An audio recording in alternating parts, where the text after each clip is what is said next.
Salam sehat sejahtera pemirsa setia Mata Ketiga. Hari ini kita akan bincang-bincang tentang Arrival, film alien yang membakar otak. Arrival merupakan salah satu film fiksi ilmiah terbaik yang rilis pada 2016 silam, tapi tidak populer. Secara pribadi, saya pikir film ini bagus ketika menontonnya. Jadi tim Mata Ketiga mengangkat tema film ini. Meski mengangkat genre science fiction bertemakan alien, Arrival adalah film yang berbeda. Kamu tidak akan menemukan adegan peperangan serta huru-hara yang kerap terjadi di film-film alien, seperti Independence Day, ataupun perjalanan ruang angkasa yang kerap ditampilkan dalam film-film sci-fi seperti Interstellar, Gravity, dan sejenisnya. Sebaliknya, film Arrival didominasi oleh bumbu drama dengan alur cerita lamban yang memaksa penonton memutar otak. Banyak adegan rumit yang menyelipkan beragam pertanyaan. Namun inilah yang membuat film Arrival spesial. Kejutan besar akan muncul di akhir cerita. Ada yang terpuaskan, ada pula yang menyisakan banyak pertanyaan. Filmnya pun seakan mengajak penonton untuk memperdebatkan isi ceritanya. Judul film ini singkat dan sederhana, Arrival dalam bahasa Inggris. Sementara di Tiongkok, Taiwan, dan Hong Kong, masing-masing punya judulnya tersendiri. Namun judul yang lebih fantastis lagi di Jepang yang bila diterjemahkan ke dalam bahasa Inggris berjudul Message, sama sekali tidak ada hubungannya dengan Arrival. Umumnya di Jepang tidak mengubah judul sebuah film asing. Jadi seharusnya dengan judul aslinya Arrival. Tapi entah kenapa kali ini Jepang terkesan kreatif. Namun dari sisi cerita, menurut saya judul film terkait dalam versi Jepang lebih baik. Konten film ini sangat bagus, tapi kurang cocok untuk ditonton karena alur ceritanya sangat lambat dan isinya sangat sulit dipahami. Tidak seperti film besutan Christopher Nolan yang lebih mudah dipahami. Tapi bagi teman-teman yang belum menontonnya, disarankan sebaiknya tonton sejenak film ini. Arrival memiliki konsep cerita dengan plot yang kompleks dan lambat, namun jauh lebih rasional jika dibandingkan dengan film alien kebanyakan. Film ini sebagian besar memfokuskan bagaimana Louis mendobrak tembok penghalang, yaitu bahasa, untuk bisa berinteraksi dengan sang makhluk asing di sini. Sebagian besar adegannya dibebankan kepada karakter Louis, seolah membuat film ini ingin kita mengetahui apa sebenarnya yang terjadi sepanjang cerita melalui sudut pandang karakter utamanya. Melalui sudut pandang tersebut, satu persatu pertanyaan seperti siapa alien tersebut, dari mana mereka datang, apa yang mereka inginkan, tujuan apa yang mereka miliki, dan apa dampaknya kepada umat manusia, mulai terbuka secara bertahap. Film ini diadaptasi dari novel fiksi ilmiah berjudul Stories of Your Life and Others, yaitu kumpulan cerita pendek karya penulis Tionghoa Amerika, Ted Chiang. Film ini juga mengundang fisikawan top sebagai pendukung, yaitu fisikawan teoretis Inggris yang terkenal, ilmuwan komputer Stephen Wolfram. Bagaimana ceritanya sampai Stephen menjadi konsultan untuk film ini? Menurutnya, dia telah banyak menonton film fiksi ilmiah, tapi dia mengeluh tentang film fiksi ilmiah lainnya. Dia mengatakan naskah cerita ini jelek, itu buruk, bla bla bla. Kalian membuat beberapa film fiksi ilmiah dan menghabiskan banyak biaya hanya untuk membuat efeknya, tapi enggan mengeluarkan uang untuk menyewa seseorang untuk memberi arahan, katanya. Stephen pun segera menerima tawaran produser film Arrival ketika mengundangnya sebagai konsultan. Alien ke bumi dengan pesawat mereka yang berbentuk lengkung dan mendarat di 12 negara berbeda, antara lain di Amerika Serikat, Tiongkok, dan Rusia. Tak hanya sekedar datang dan mendarat, para alien ini juga membawa sebuah pesan misterius yang disampaikan melalui simbol. Tokoh utama yang bernama Louis Banks yang diperankan dengan gemilang oleh Amy Adams. Louis, seorang dosen ahli bahasa yang melihat pemberitaan di televisi mengenai fenomena munculnya 12 objek misterius yang diduga sebagai pesawat alien di beberapa titik lokasi membuat seluruh dunia gempar, dan Amerika adalah salah satu negara yang dikunjungi oleh objek misterius ini. 12 pesawat luar angkasa ini tidak mendarat, tapi mengambang di angkasa dan melayang di sana. Entah apa maksudnya bertengger diam tanpa gerakan apapun di angkasa. Semuanya berhenti di sana dan terkesan menakutkan. Berbagai negara segera mengerahkan pasukan untuk memantau UFO tersebut. Saat itu sudah ada perbedaan pandangan tentang mereka. Ada yang berpikir alien itu tidak bermaksud buruk. Mereka hanya berdiri diam di sana, tidak ada ancaman. Jika mengancam, sejak awal mereka sudah menyerang kita. Namun sebagian lainnya berpikir, kawanan alien itu pasti tidak memiliki maksud baik, karena jika mereka bermaksud baik, tidak perlu juga datang dengan 12 pesawat sekaligus. Dalam sejarah film bertema alien, banyak sekali wujud makhluk misterius ini. Jika benar mereka itu eksis, mungkinkah mereka akan menjadi sahabat manusia? Sementara dunia telah dibuat bingung, panik dan mengerahkan seluruh armada perang. Ibarat hubungan bilateral, jika dua negara ingin menunjukkan persahabatan, maka cukup dengan mengirimkan perwakilan atau utusan. Tidak perlu dikawal dengan pesawat atau tank, bukan? Pesawat alien ini bertengger di angkasa selama beberapa hari tanpa bergerak. Sementara pihak militer tidak tahu harus berbuat apa. Louis juga sangat prihatin dengan hal ini. Tentu saja, masyarakat di seluruh dunia juga prihatin. Louis hanya bisa mencermatinya melalui TV setiap hari. Tiba-tiba suatu hari militer datang menemuinya. Militer AS mengatakan bahwa sejauh yang mereka ketahui, Louis adalah seorang ahli bahasa terbaik di dunia. Salah seorang perwira senior berpangkat kolonel, G.T. Weber diperankan Forrest Whitaker, meminta bantuan Louis untuk menafsirkan bahasa yang digunakan alien demi mengetahui tujuan dan alasan para alien ini datang ke bumi. G.T. Weber memutar rekaman suara alien kepada Louis.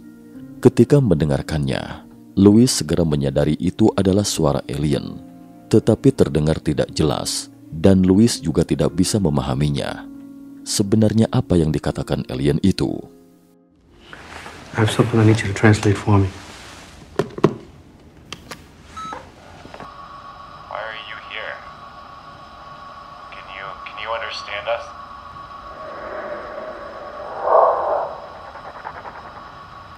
Where did you come from?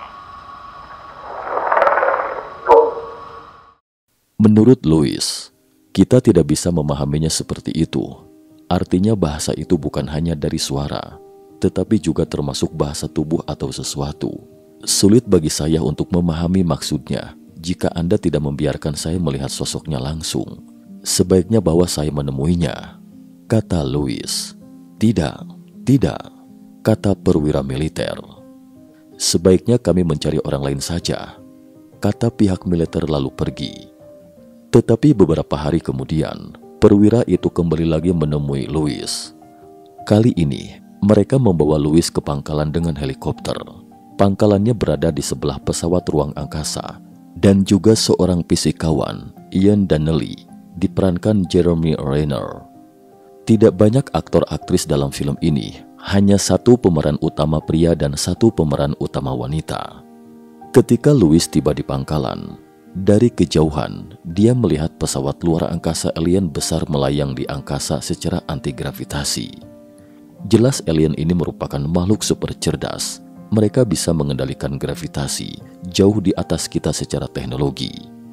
Ian divaksinasi dulu setelah tiba di pangkalan, lalu mengenakan kostum isolasi dan memasuki pesawat ruang angkasa alien. Meskipun pesawat ruang angkasa ini mengambang di udara, pintu pesawat terbuka setelah mereka naik lift dan masuk ke dalam. Louis dan Ian melihat sesuatu seperti cerobong asap dengan pipa yang mengarah langsung ke atas. Begitu mereka masuk ke pipa itu, arah gravitasi berubah, bukan secara vertikal tetapi horizontal. Jadi mereka berdiri di dinding pipa dan berjalan masuk ke dalam. Fenomena ini kembali membuktikan bahwa alien bisa mengendalikan gravitasi. Di plot ini, ada gambaran lebih detail, yaitu orang-orang tidak terlalu sulit untuk menerima perubahan arah gravitasi. Satu-satunya orang yang sulit menerimanya adalah fisikawan Ian. Dia adalah satu-satunya yang jatuh di sana. Dia tidak bisa menerima arah gravitasi mengalami perubahan. Setelah mereka sampai di depan terowongan, mereka melihat alien. Alien terisolasi di balik kaca besar.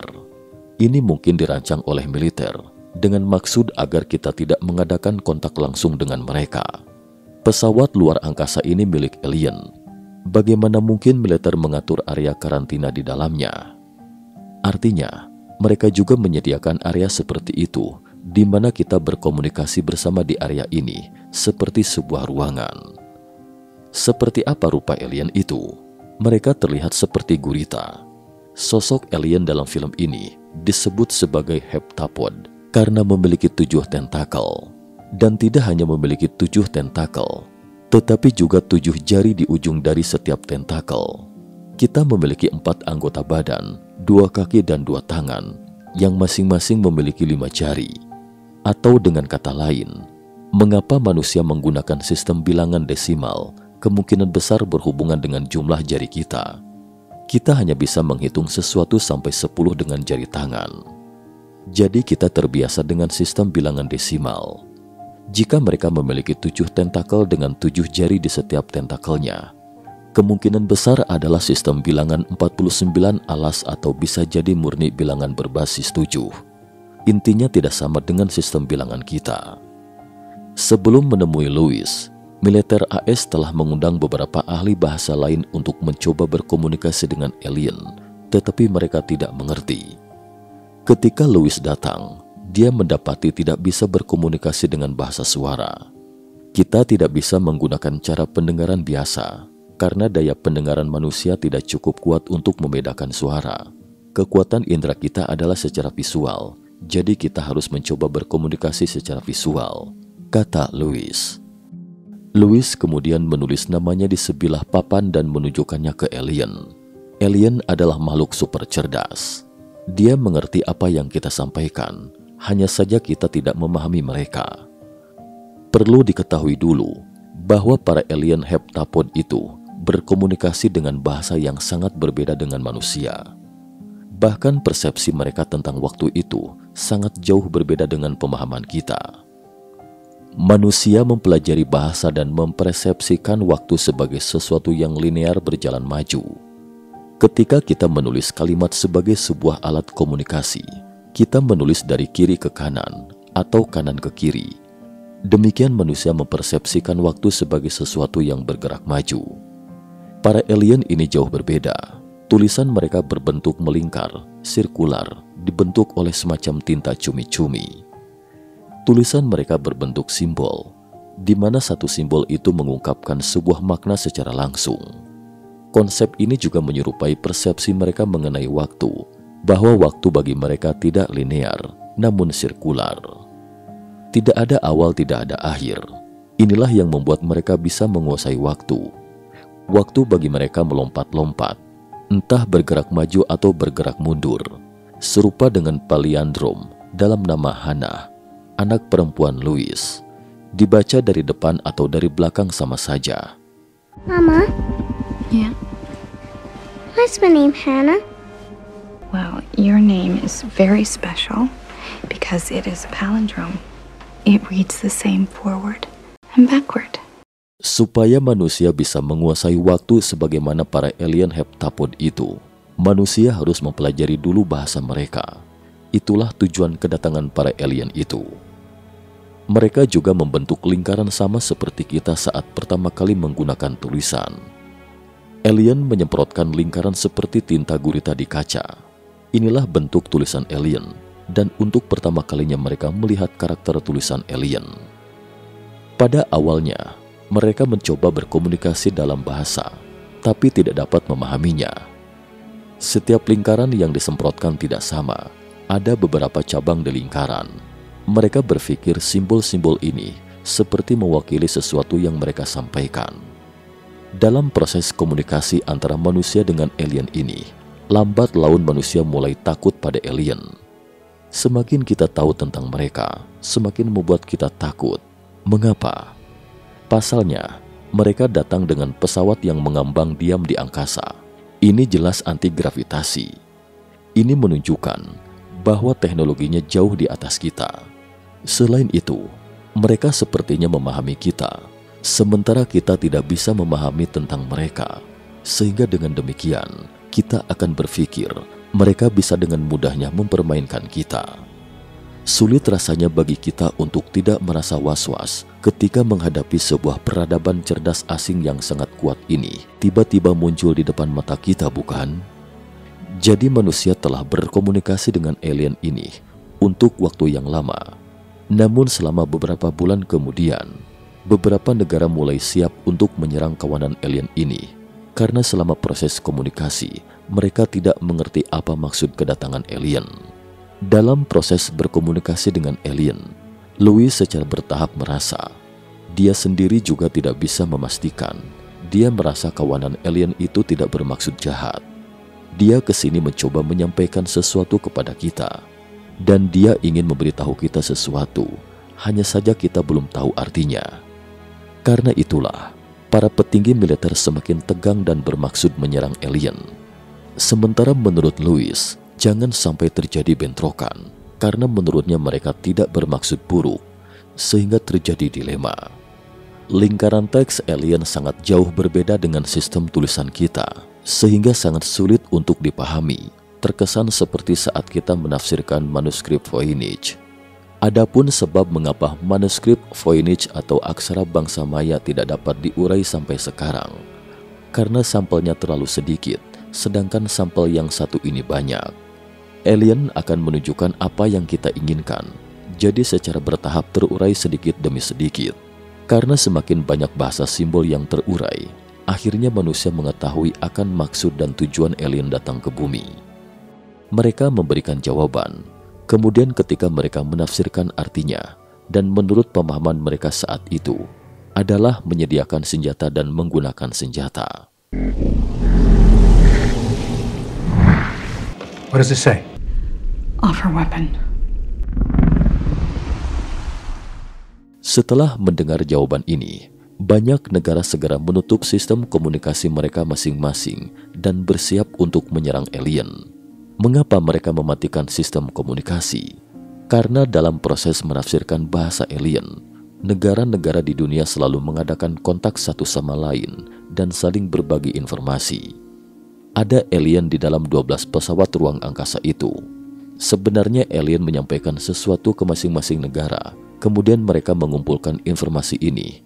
Tetapi pertanyaan tentang tujuan ini diberikan pada saat yang sama, yaitu penggunaan senjata. Terkesan sepertinya alien ingin menghasut penduduk bumi untuk saling berperang. Tapi entahlah apakah ini tujuannya.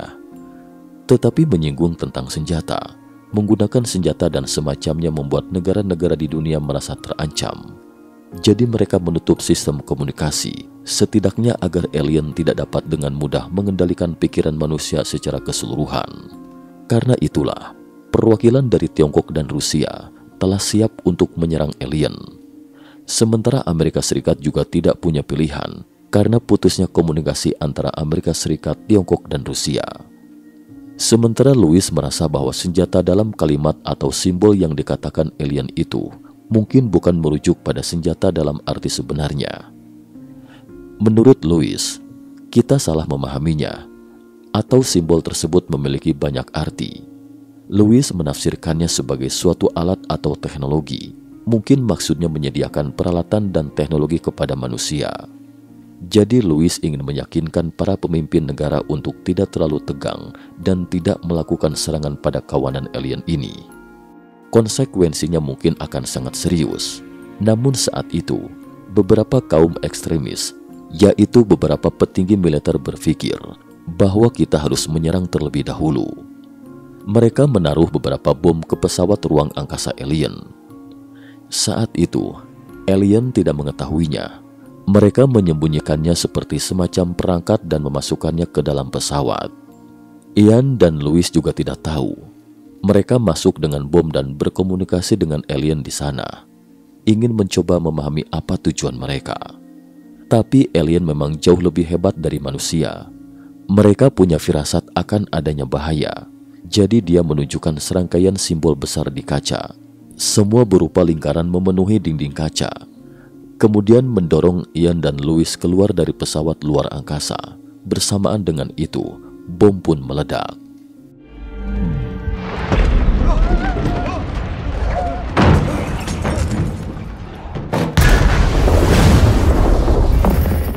Dengan kata lain, alien telah menyelamatkan Ian dan Louis. Namun sesaat sebelum menyelamatkan mereka, alien telah menyampaikan pesan terakhirnya.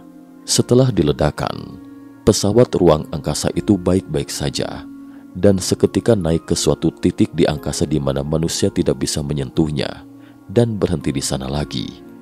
Kemudian diketahui salah satu dari 2 alien tewas akibat ledakan. Mereka bisa mati juga. Cukup sekian dulu. Nantikan sambungannya pada episode terakhir.